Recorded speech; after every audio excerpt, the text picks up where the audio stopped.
Halo, apa kabar sahabat Merdeka Belajar? Semoga sehat semua dan tetap semangat dalam mengikuti pembelajaran daring. Pada kesempatan kali ini, kita akan membahas materi tentang peta pikiran alat transportasi barang. Simak terus video ini hingga selesai.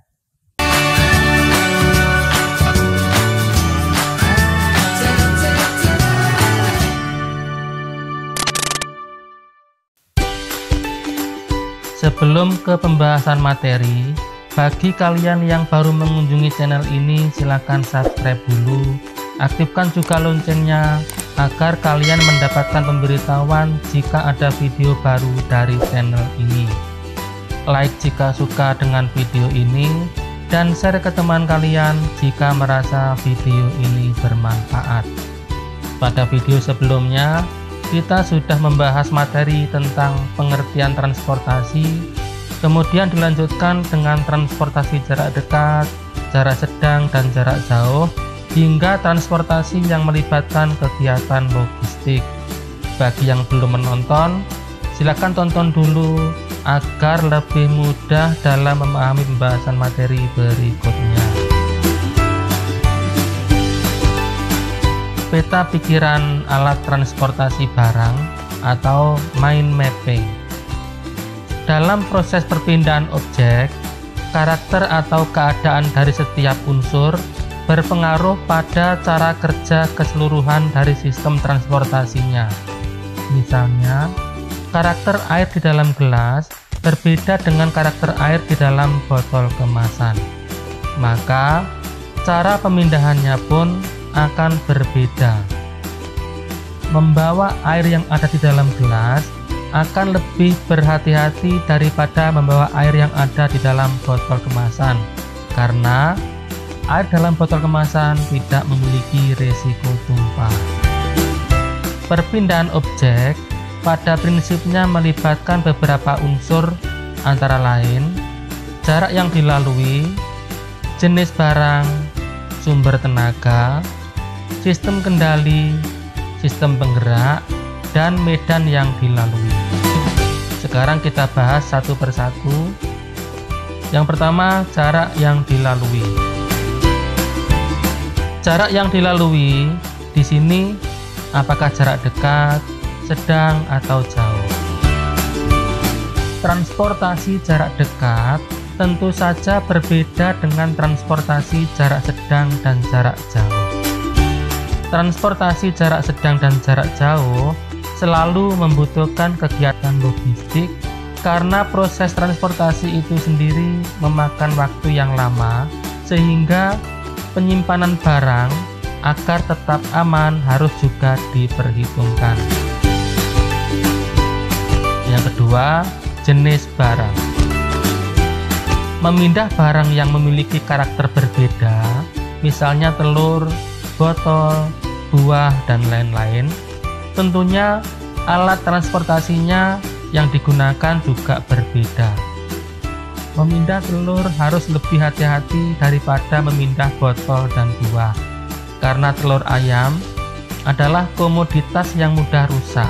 Maka kita membutuhkan pengaturan yang tepat untuk penyimpanan maupun untuk transportasinya, agar pedagang tidak mengalami kerugian karena kerusakan barang. Kemasan atau wadah khusus dirancang untuk telur ayam agar terhindar dari benturan. Kemasan telur ayam pun harus dapat ditumpuk untuk efisiensi ruang penyimpanan. Yang ketiga, sumber tenaga. Sumber tenaga dari alat transportasi yang digunakan, misalnya menggunakan tenaga manusia, tenaga hewan, tenaga listrik, dan lain-lain. Transportasi menggunakan tenaga manusia, misalnya dilakukan dengan cara memikul, menjinjing, mendorong, atau menggendong. Sedangkan transportasi menggunakan hewan, misalnya pada delman yang ditarik oleh kuda, pada gerobak yang ditarik oleh sapi, dan lain-lain. Perkembangan teknologi transportasi yang terus meningkat, akhirnya ditemukan alat transportasi yang menggunakan tenaga listrik. Yang keempat, sistem kendali. Artinya adalah siapa yang mengendalikan transportasi ini. Apakah dikendalikan secara manual atau dikendalikan secara otomatis. Sistem kendali manual adalah pengontrolan yang dilakukan oleh manusia yang bertindak sebagai operator, sedangkan sistem kontrol otomatis adalah pengontrolan yang dilakukan oleh peralatan yang bekerja secara otomatis dan operasinya di bawah pengawasan manusia. Yang kelima, sistem penggerak. Misalnya, digerakkan menggunakan katrol atau roda gigi atau yang lain. Unsur penggerak sistem katrol dapat berupa tali, kabel, sabuk, atau rantai yang dapat menjalankan katrol pada sebuah alur. Sedangkan sistem penggerak roda gigi dapat berupa beberapa roda gigi yang saling bersinggungan dan berputar untuk mentransmisikan daya. Yang keenam, medan yang dilalui. Apakah melalui darat, air, atau udara? Transportasi darat contohnya transportasi menggunakan mobil, bis, kereta api, dan lain-lain. Transportasi air contohnya transportasi menggunakan rakit, perahu, kapal, dan lain-lain.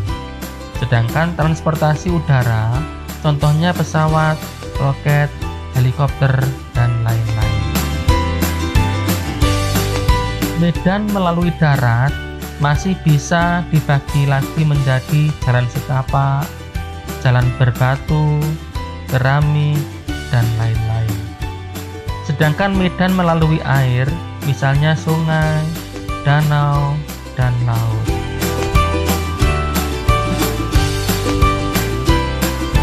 Demikianlah pembahasan kita kali ini. Terima kasih atas perhatiannya. Tetap jaga kesehatan, jaga kondisi.